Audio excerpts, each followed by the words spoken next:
Kong Pulong, maayong hapon, kamusta po? Okay lang. Sir, marami pong nagtatanong bakit daw na cancel yung visitation the last 2 days. Tungod sa severe snow na warning, no, for the past 2 days, ang translator dili maka-ani sa DU, so mo to gi-cancel nila, pero gi-offset po nila maka-visit ko Friday. Okay. Pero ang botong isa ka day nga wala ka visit ang botong saon na between the lawyers and sa ICC kung si plano nila. And as far as the former president is concerned, Kong, kamusta po si dating Pangulong Rodrigo? Okay man. Nikaon siya karon, usa ko na nagsulod, nikaon siya mga 1 PM.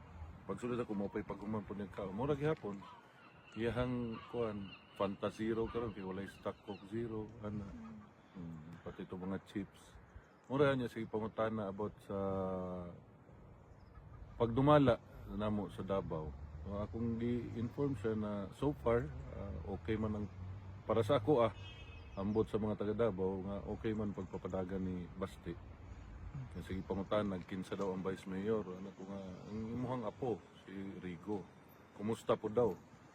Anak ko, trabaho as Vice Mayor na unsay normal nga trabaho as Vice Mayor, session, barangay visitation, ana.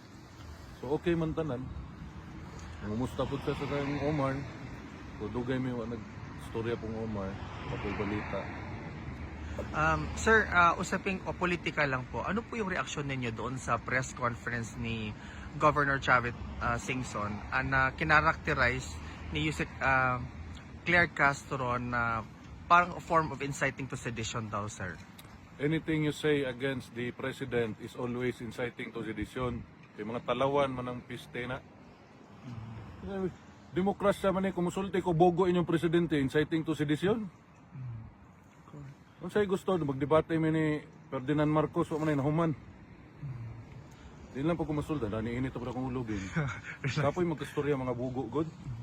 Di pa po ko bright, pero di po ko anak kabugo. Di ba? Ayaw magtuo ng tulo ka survey. Muna na ikuha ninyong base, ayaw magtuo. Sulti man si Bangag nga ayaw magtuo ng isa ka survey. Karon ayaw magtuo ng tulo ka survey. Ayaw pag magtuo nga nangawat sila sa Kabans, gobyerno, ay magtuwa na tanan. Kaya ma-inciting to sedition mo. Kita nung ninyo tanan. Kung sa ma-inciting to sedition na ng Kadsabi. Gi-report niya nga ang ilang ghost project dito si Lucos. Moro to kung nahibalan ha, ambot og napa siya gisultilain. Kasi sabi daw ni Governor Chavit na dapat daw hindi natin bitiwan yung pag-imbestiga, kasi sabi din naman daw yun ni President Bongbong Marcos na imbestigahan yung flood control project, unahin daw yung Region 1. O siyempre unahon yung lugar nga namang hilabot man siya sila yung lugar. Yadto bitaw nilang Davao, sila nakita muta sa taga Davao ilang nakita. Adto siya sa yung lugar. Ba sigwa sa kabalog asa ng mga barangay sa yung lugar, kaya wa po na dito siguro nagdako na. Pati na yung anak ko na dito nagdako. Sir, just to conclude the short interview, ano yung gusto mo? Sir, ano yung gusto? Ano yung gusto mong sabihin sa mga kababayan natin? Ha? Opo, sir. Bugdaw na kayo ba? Maugin. Ano yung gusto mong sabihin, sir, sa mga sumusuporta at sumusubaybay pa rin sa kaso ni dating Pangulong Rodrigo Roa Duterte? Salamat sa inyong suporta. Di na mo mabayran pamilya ang inyong gipakita nga pagsuporta sa among amahan ug sa among pamilya, no. Iapil na lang namo kamo mga Pilipino nga gasuporta sa amo ang pag-ampo nga unta tagaan ug maayong panglawas ug nindot nga kaugmaon. Daghang salamat. Maraming salamat kung mabuhay po kayo. Salamat.